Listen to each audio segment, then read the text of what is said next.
Live from Club Italia in Niagara Falls, YourTV Niagara, in cooperation with the Rotary Club of Niagara Falls Sunrise, presents Beyond the Orange Shirt Story with Phyllis Webstad, creator of Orange Shirt Day, a grassroots movement that turned global to commemorate the residential school experience and honor survivors.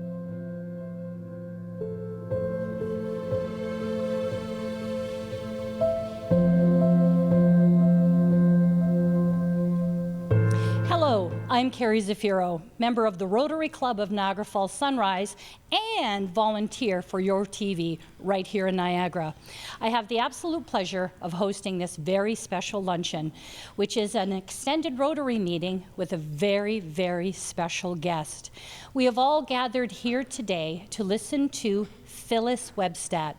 She is the origin of the Orange Shirt Story. We wouldn't be celebrating and wearing orange shirts across Canada if Phyllis hadn't shared her story. The first time I heard Phyllis's story was in the YourTV studio. My dear friend Brian Kahn, who helped organize this extended trip for Phyllis and her family, came in with a painting he had done. It was part of his dot art, and it was a tribute to the Orange Shirt Story. And I had never heard it before. And he shared with me this story of Phyllis Webstad, who was from British Columbia, and her story as a little girl of what happened to her and her orange shirt. And I was overwhelmed with emotion, and we had a little cry right on the show. And ever since then, I've known about this story, and it helped me learn about this journey that our Indigenous fellow Canadians are on. And so we welcome today Phyllis Webstad to share her story. Thank you. Thank you, Phyllis.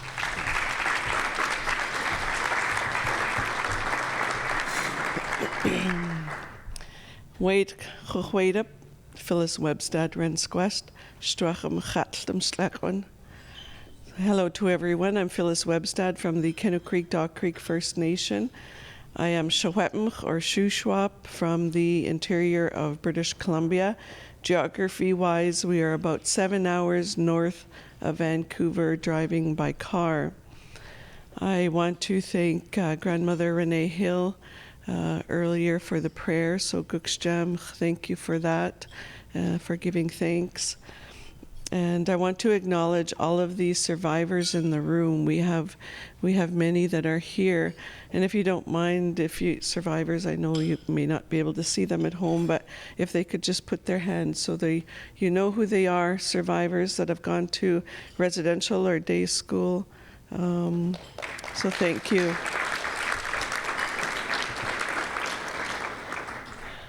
My presentations are usually an hour, so I'm just picking a bit out of my presentation to talk. I have about 15 minutes.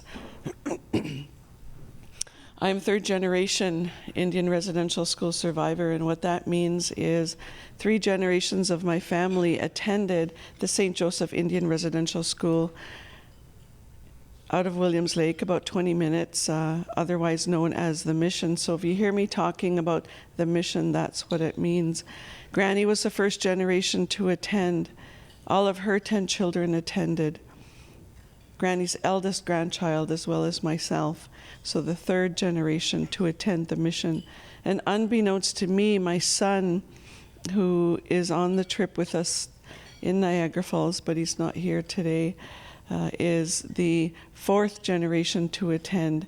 We found out in 2007 that he was at the last operating residential school in Canada when it closed in Duck Lake, Saskatchewan in 1996.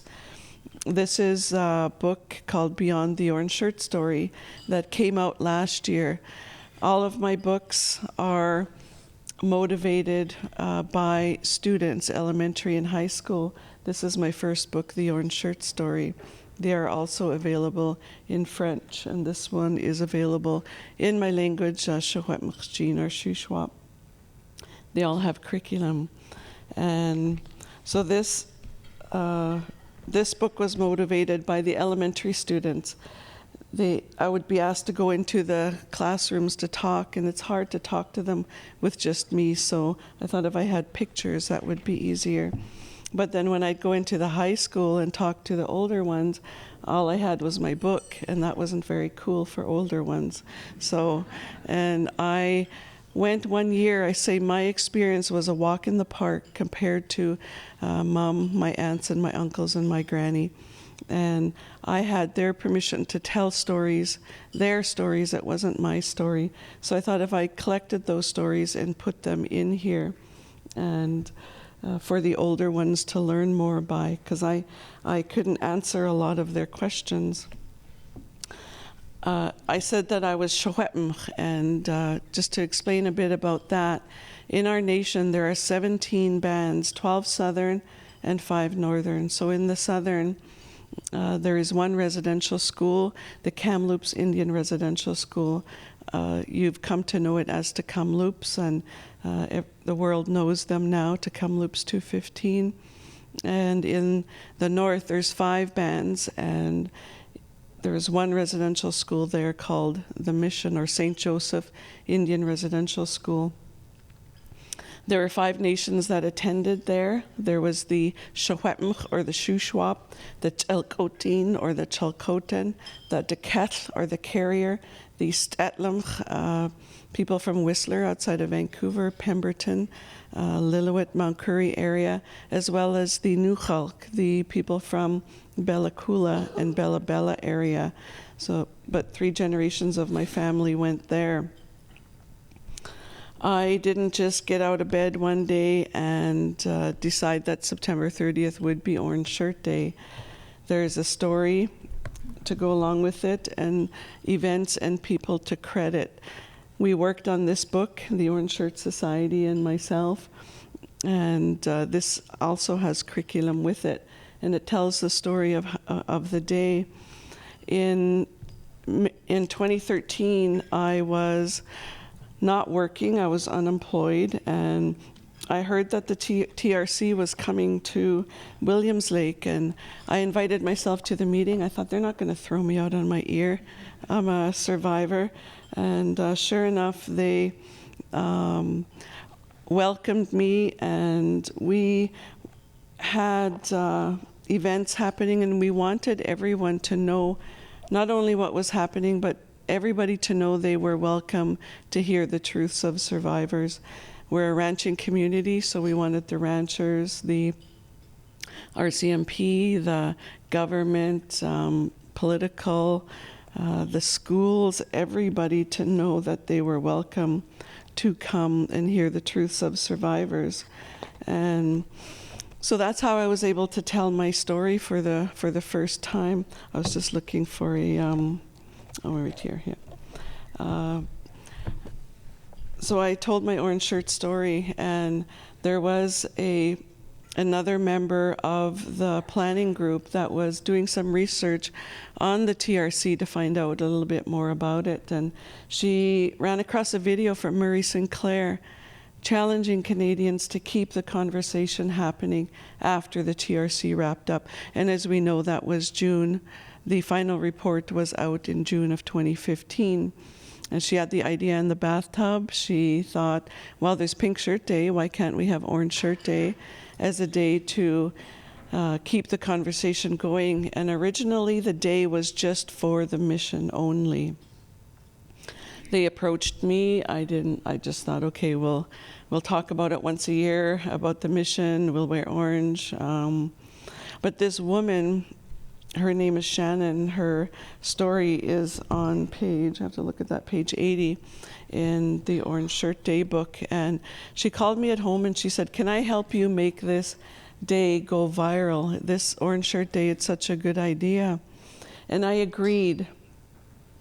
I was having a hard time, even though my healing journey had started in 1994 when I was 27. I had never really made the connection to my life, to my family, to our history, to residential schools. I knew, I knew everybody had gone, but it's not something we really talked about or probed, or even at the dinner table, maybe the funny stories were told, but that was about it.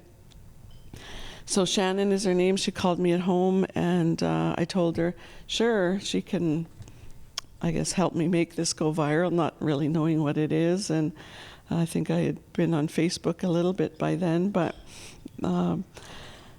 I went down to the TRC event in Vancouver mid-September 2013, and I'm walking along, and somebody handed me a 4x6 card, exactly like you see here, and 4x6 orange. It said Orange Shirt Day, September 30th, picture of a shirt, and it had a Facebook page, and it says, wear an orange shirt to honor the children who survived the Indian residential schools and to remember those that didn't. And I'm looking at this 4x6 card. I'm at the Peony Grounds in Vancouver. There's people everywhere, and I'm walking along, and I get this card, and I'm looking, and I'm reading it, and like, what is going on here? This sounds like me. And it took me a couple of hours to realize what was going on. But Shannon, she's in the stories in here in her own words about some survivors in the Decatur Carrier Territory, and her made 5,000 of these cards, and they were handing them out at the TRC event in Vancouver. So from the very first year, Orange Shirt Day has gone viral. We chose September because that's the time of the year the children were taken from their homes and their families. And when I was in Vancouver at that TRC event, listening to survivors during a break, they were talking, it was September, and one of the elders said September was crying month. And when I heard that, I knew that we had chosen the right month for September, because we had thought of other months, maybe February, maybe June, maybe this, maybe that, but we decided on September for that reason. And she said it was crying month because we at the residential school were crying, and our families at home were crying for us.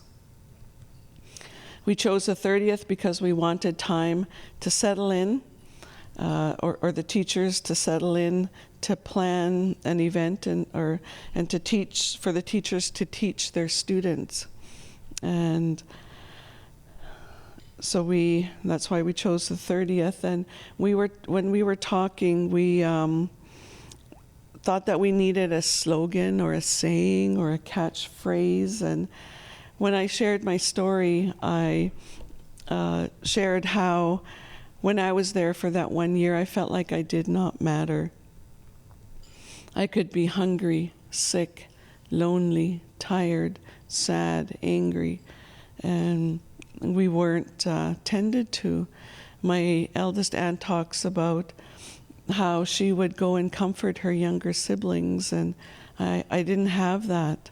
And my cousin Barb, she was 5 years old, and 5 and 6-year-olds should not be comforting each other. So that's the original reason that we chose Every Child Matters. And the survivors are adults and elders today, but when they were there, they were children. They mattered. And also the ones that never came home, we've always known about them. They mattered. The Orange Shirt Society is an organization of reconciliation. The more we talked about our slogan and used it, we realized that it pertained to the past, the present, as well as the future. So no matter what color you are on the medicine wheel, every child matters. And I give you that permission to share that story. As we always get asked, why not Indigenous children matter? Why not this? Why not all lives matter? Why not? If anybody wants to start that, fine, but do not try to change our slogan, Every Child Matters. It is not up for debate. I will share my story. Many times I leave the podium and, I didn't tell my story. So I always remember to read from page 12. And in here I reference the stage. What that is a blue bus that the Dog Creek storekeeper had, because not many people, 1, maybe 2 people on the whole reserve had a vehicle. Not like today, they might have 2 or 3. So that's how we went to town, was by the stage. And the reason we called it the stage, we are down by the Fraser River, the gold rush era, the stage coaches. So I guess when the storekeeper bought the blue bus, people on the reserve thought, just likened it, I guess, a modern day stagecoach, if you will. I turned 6 in July 1973, the age for school. I was not unlike other children. I needed something new to wear for my first day of school. Gran and I went to town on the stage to buy something to go to school in. I chose a bright orange shirt with the shoelace string in front. It was bright and exciting, just like I felt to be going to school for the first time. If I was told what was to come, I don't recall. Even if I was told, it wouldn't have meant anything. All I knew was that I was now old enough to go to school, and that's what I wanted to do. I remember the morning that my cousin and I could wear our new clothes. We were jumping on the bed, excited to be going to school. We took the stage to the mission, about a 2-hour ride. I can remember arriving at the mission. The building was huge, unlike any building I'd ever seen before. I remember lots of crying and the feeling of terror. Pee your pants, terror. When my clothing, including my new orange shirt, was taken, it didn't matter how much I protested or told them I wanted it back. They didn't listen. This was the beginning of that feeling like I didn't matter. We were made to take a shower, more terror. My baths were by the stove at Granny's. I had never seen water coming out of the walls before. All of us little kids were terrified and crying. We each had our own bed, one in rows of beds. There was a washroom with lots of toilets and sinks. I often get asked if I ever got my shirt back. I do not have a memory of getting my shirt back, but I certainly have a lot now. I have closets, or I shouldn't say, well, maybe a closet full, and I've infringed on my husband's side too as well. So, and I often get asked why I didn't go back, and my cousin did. She was older than me, but the school district opened a one-room schoolhouse about 3 minutes walk from Granny's house, and I was able to go there with the ranchers' kids as well as the storekeepers' kids. And I had, as young children do, they blamed themselves. I blamed myself for being there. I thought that I had made the decision myself. But when my grandson turned 6, I looked at him and I thought, there's no way a 6-year-old can make that decision. So what I decided was, and what I've come to learn, is that the reason, well, Granny wouldn't have been sent to jail like she would have been with her children if she didn't send me. So why was I there? Why did she send me if she knew what was going to happen? And I have a saying that life can be understood backward but must be lived forward. And what I've come to understand is that it was the thing to do. She had gone, her 10 children, her oldest grandchild, and myself. So when I turned 6, that's what she naturally did. She got me ready, and away we went. I was just thinking something else. When the picture on the back, I purposely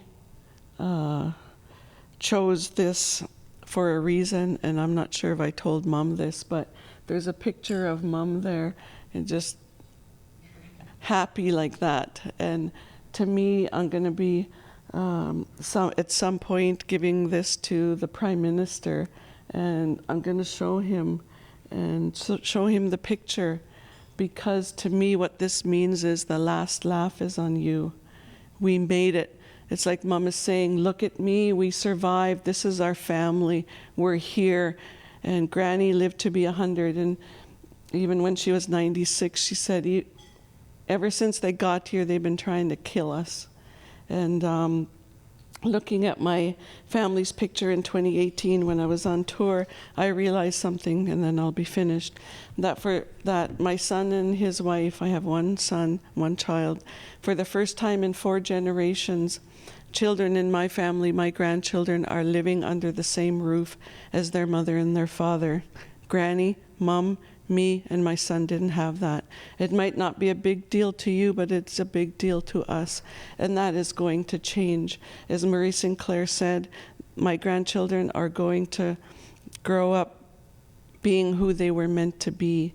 And if any of you come to the drumming on Friday night at the Falls, you can meet my 6-year-old grandson, Adam. And he just goes and goes and goes. So, and he knows what's right and what's wrong and how he should be treated and how he shouldn't be, and he'll tell you. So, Kuksjam, thank you everybody for being here.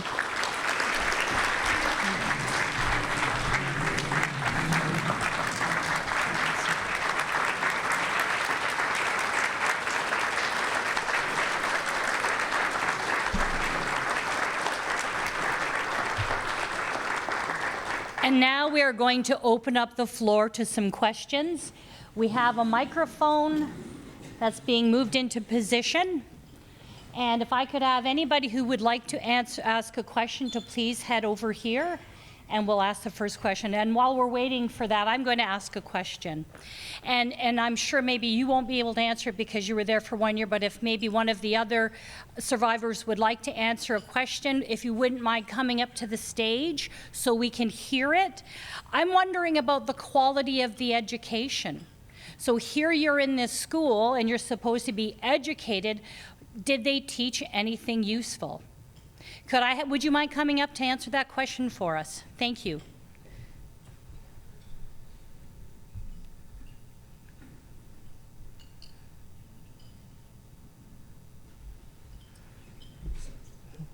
And your name?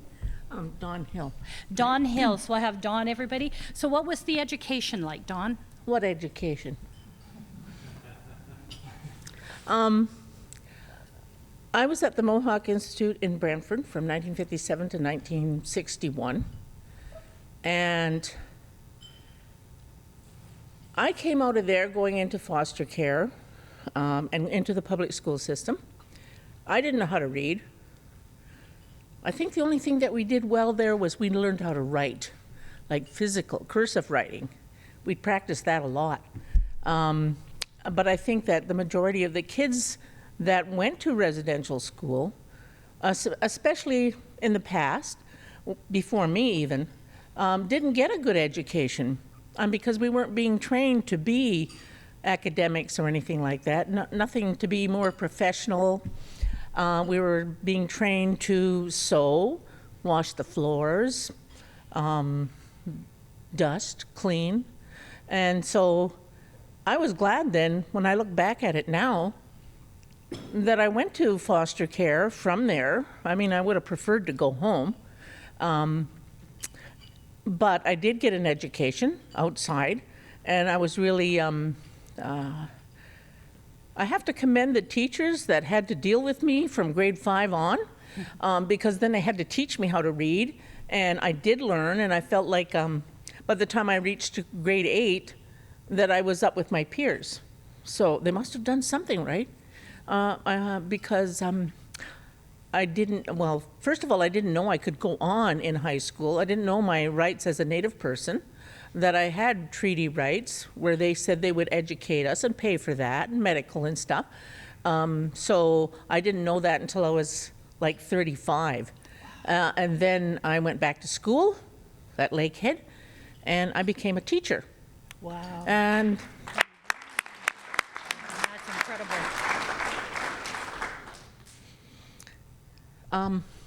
That was a very fulfilling occupation. I really enjoyed teaching.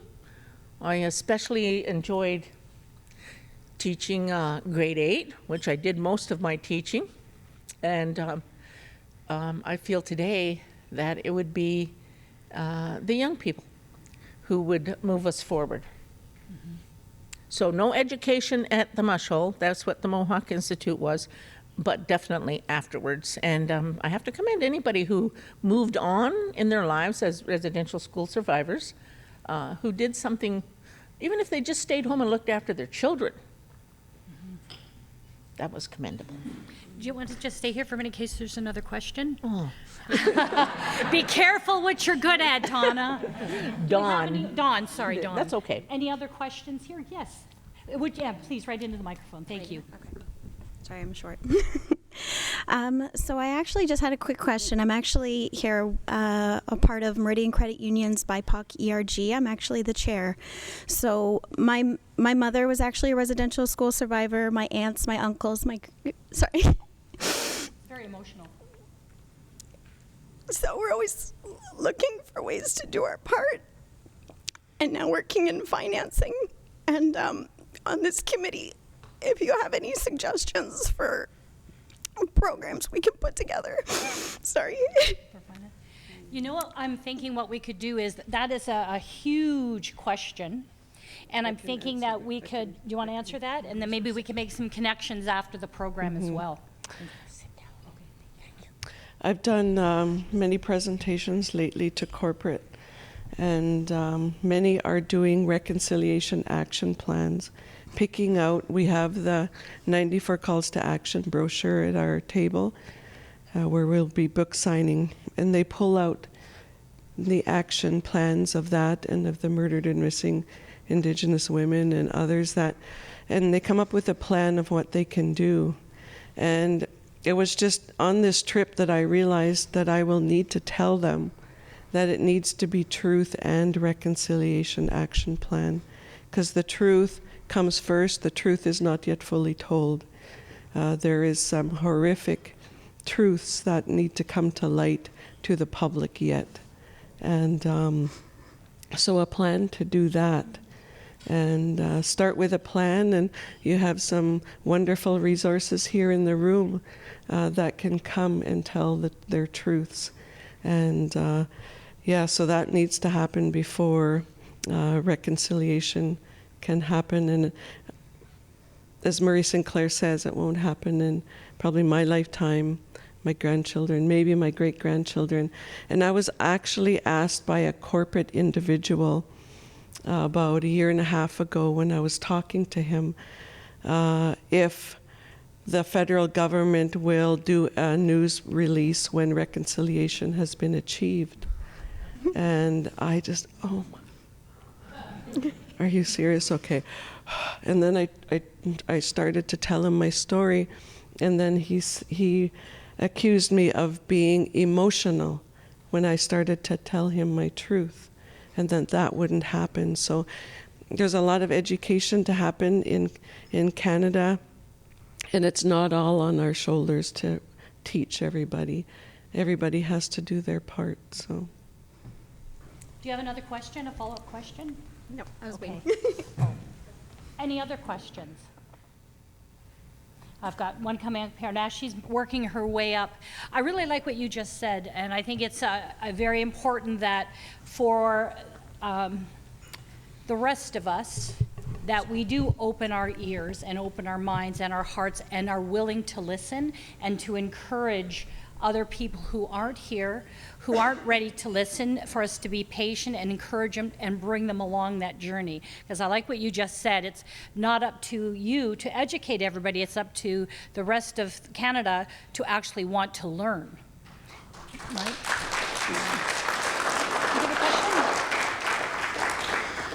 Hi, thanks. I guess my question is, I've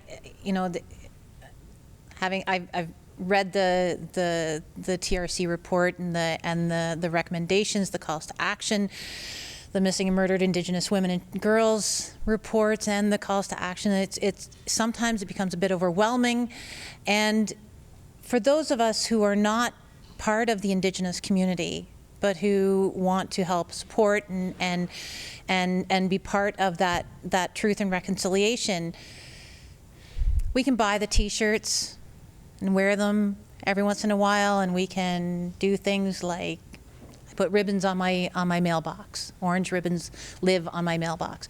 But what are some of the things that we can do meaningfully in our day-to-day lives that will have an effect, that will then create that opportunity and create that dialogue and create that possibility of opening up for further healing?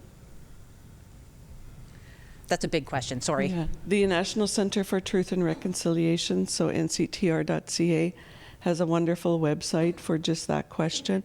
And I always get asked that when I present.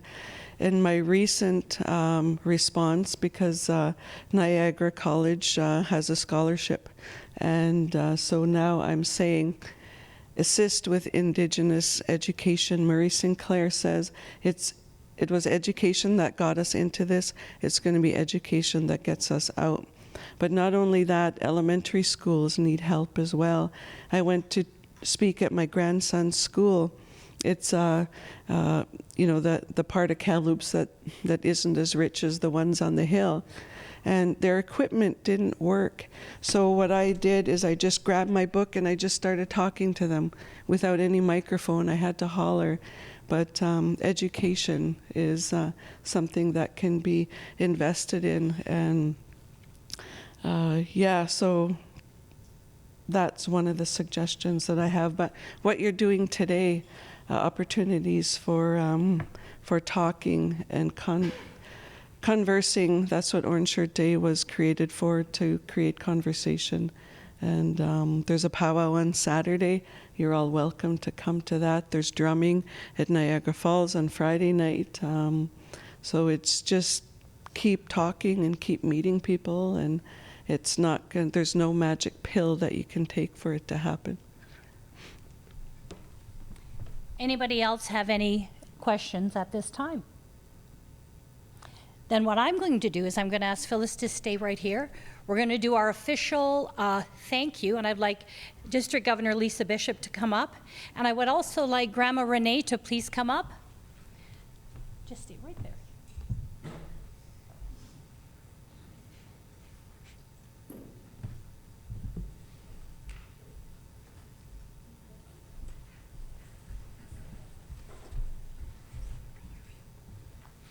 They didn't know we were going to do this to them, but we wanted to give, on behalf of the Rotary Club of Niagara Falls Sunrise, we wanted to present to you a special gift that we hope would help you to remember your trip to Niagara.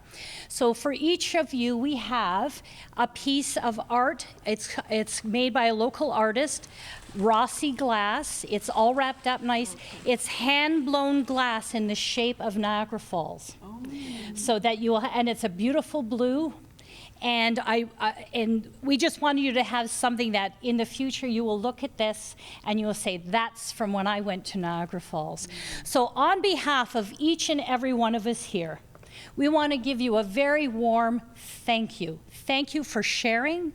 Thank you for helping us understand a little more. Anything that we can do to help in the healing, that's what we want to do. And to our audience at home, thank you for watching. Thank you, Cogeco YourTV, for sharing this very important message. Thank you.